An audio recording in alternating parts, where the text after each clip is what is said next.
Hello, viewers of Cold Breath. Today, I will tell you a story I encountered. If you find this story interesting, please like the video and subscribe to the channel so that I have the motivation to tell you more interesting stories. There has been stories going around about a missing nun in my neighborhood. People said that in our local church, there is a novice nun that had recently gone missing. Rumors say that she ran away because she wasn't prepared to fully commit herself to the church. Overwhelmed and scared to surrender herself and tell the truth, she decided that it'd be best to run away.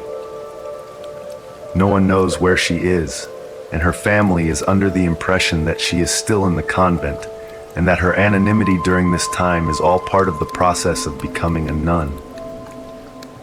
The church has reached out to them via letters and a personal visit by the priest, but still they were in denial of the whereabouts of their daughter. I am an altar server of the church, and I have been for almost 2 years.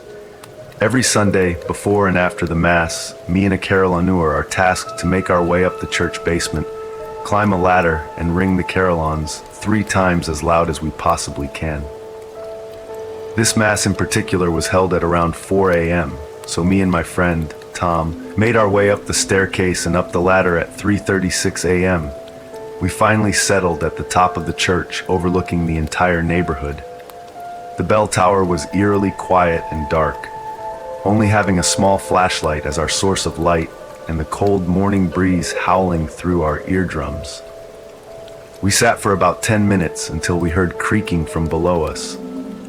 We didn't think much of it at first, as mice were known to run about the basement, lurking in the shadows of the idols that only came out during feasts and church events. 3:50 a.m., we began to feel drowsy, and after a long conversation about how the rest of our week went, we slowly began dozing off, resting our heads on the walls that surrounded the bell.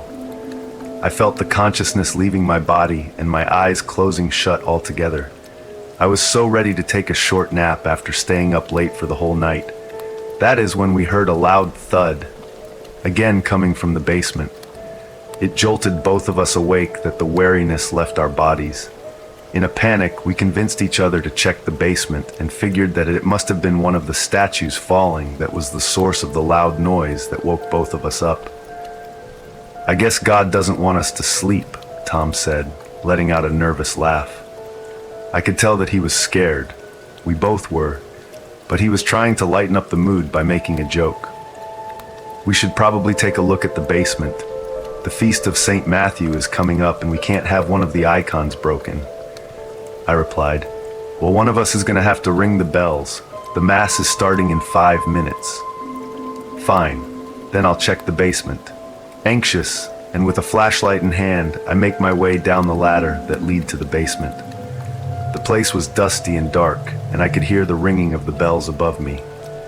I went to where the icons were kept under white sheets of fabric. I lifted them up one by one, counting them over and over. I knew how many statues there were, and I knew like the back of my hand. "Seems like they're all intact," I said to myself, but I couldn't leave yet. I needed to know where the source of the noise came from. So again, I wandered around the cramped room, pointing my flashlight in every direction. Nothing. I saw nothing.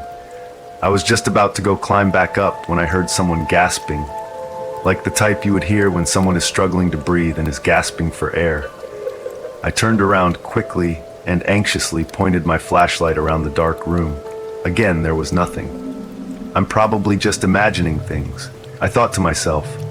After about 20 minutes, I finally went back up with Tom, who was waiting for me. "So?" he asked. "Nothing," I replied. "Nothing?" "Yeah, nothing. I checked and couldn't seem to find anything that could possibly be linked to the noise earlier. It was probably just a mouse or something." It was 4:20 a.m., and the skies aren't as dark as they were earlier. Me and Tom patiently waited for the Mass to end so we could again ring the bells. We spoke about anything and everything, keeping each other busy so that boredom and drowsiness wouldn't get to us once more. And at around 4:45, Tom needed to use the restroom. The nearest one was in the basement, in a very small area cramped behind the church equipment. Tom didn't want to go alone, so he made me go with him. Again, we made our way down the ladder. Tom went first with me, following behind him because he really needed to go, and I was being careful not to step on his hands as we both went down. I offered him the flashlight, and he refused because he didn't want to be seen doing his business. I scoffed and turned around as he entered the small comfort room. I pointed the flashlight at the direction of the equipment, just in case he would be on his way out, and so he wouldn't bump into the storage that was kept in front of the door. Tom was done after a few minutes. I was annoyed at how long he took, but I didn't want to make a scene, so we both just quietly made our way up again, with me following behind him. 4:50 a.m., we finally sat down and continued our conversation. That is when Tom said something that brought chills to my body. "Hey, you know when I was inside the toilet? It felt like there was somebody else there with me." "What do you mean?" "Well, when I was finishing up, something brushed my head. Not to mention that it smells horrible in there, like everything dead piled up into one corner of the room. And the atmosphere was heavy," he continued. "I could have sworn my hand accidentally touched something in there. It was luckily dark, so I didn't have to see whatever that was." "That's odd," I replied, fear written all over my face. In our 2 years of being tasked to do this, we have never encountered anything like this. Even at times when I was sent here alone, the thought of being scared has never once crossed my mind. I could tell that Tom was scared too, but was putting on a brave face as it was in an ungodly hour, and we didn't want to start the day bad. We sat in silence until the mass finally finished, and we rang the bells 3 times. The sun was already rising by then, and we weren't that scared to go back down anymore, despite the fact that we scrambled our way out the tower. Our day continued as usual. We went our separate ways, and we never spoke about the incident again. Until we were notified of a memorial service by the church 3 days later. I had just gotten back from school, and my mom told me to get ready because we were going to sponsor the mass. I grabbed my albs and quickly changed into them. The church was silent. It was a memorial service for the nun that went missing 5 days ago. She was found by one of the ministers who was looking for an extra ciborium. She was found with a rope tied around her neck. They said that she had been dead for a week when she was found in the basement. My eyes widened. The basement? I felt my stomach drop, my eyes darting all over the place, frantically looking for Tom in the crowd. Turns out he came in late because he had Spanish class.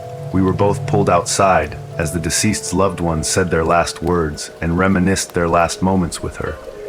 The priest, along with the abbess and the minister who found her. Where in the basement was she found? Tom asked. "In the restroom," the minister replied. We both looked at each other. I knew what he was thinking. And now I wonder, was she the one that caused the loud thud in the basement? Was it her lifeless body that brushed Tom's head? What made her end her life? I'm home now. I was traumatized for the rest of the service. Tom went home after we were told the news of where the body was located. It was too much for him to handle, especially when he was the last one to use the restroom. Maybe Tom was right. Maybe he was fortunate enough to not take the flashlight with him that day. Otherwise, things would have gone much, much worse.